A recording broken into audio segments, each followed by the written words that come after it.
All right, there we go. Here we go. Yeah, like, appreciate y'all coming and listening to me. I'm gonna try to get this story out and see how long it lasts. I had to jot down a couple things because I'm not the best speaker in the world, so I'm gonna refer to this here and there. I want to, I hear a lot of people say, "Well, I told my story," and then afterwards they're like, "Hey, I forgot to mention most stuff or whatever." You know what I mean? What's up, bro? What's your name again? Oh, I'm getting there. Yeah, my name is Michael Bankston. Yeah, man, I'm born October 2nd, 1980, man. I'm from Memphis, Tennessee, north side of Memphis. Little hood, they call it Nutbush. It's still there today, but back when I was from there, that's where like us white people from the hood congregated. And, it's still, like I said, it's there today, but it's mostly Mexicans from what I hear now. But yeah, I remember I used to ask my mom, I was like, "Mom, why is it called Nutbush?" She said, "Son, there's a nut behind every bush." And she was about right. It was wild. I wasn't hardly ever around my area much. I was in the hoods, surrounding area. There's Fraser, Orange Mound, Binghamton, Hollywood, Evergreen, Smoky City. But yeah, I was one of the few white boys running around there, that area. I was young,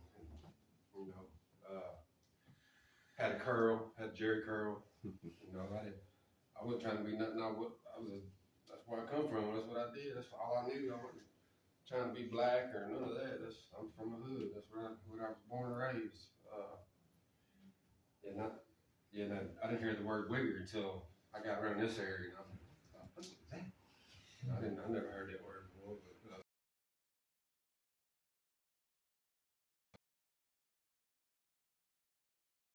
But, my real daddy took off like 2 or something.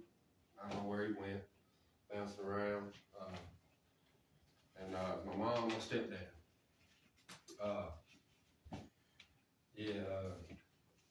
Like I said, I started smoking weed about 9 years old. I started smoking weed.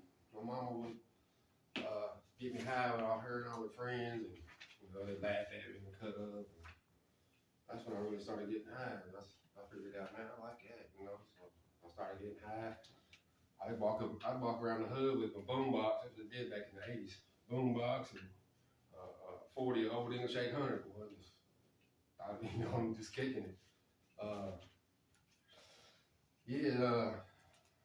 I didn't have much. We didn't have hardly nothing. We rarely had lights, rarely had hot water. What I did have came from the Gangster Disciples took me in. When I was outside, the Gangster Disciples took me in.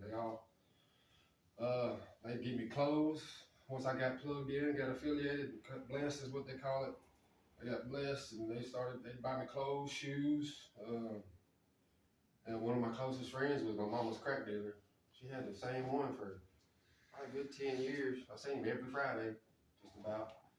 I remember he had a big body Cadillac. I want to be just like him. But he'd take me rides for it.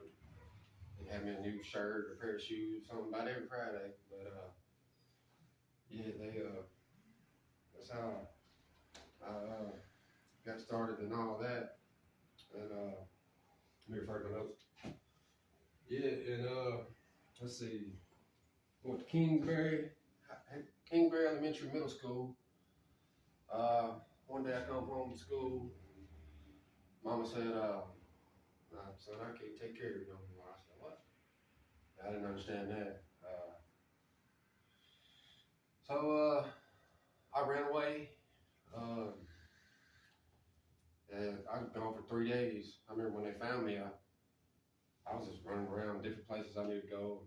I climbed up to the top of a big tree where I could see my mama, where I knew her apartment. And I stayed up in there for probably a whole day, man. I didn't know what to do.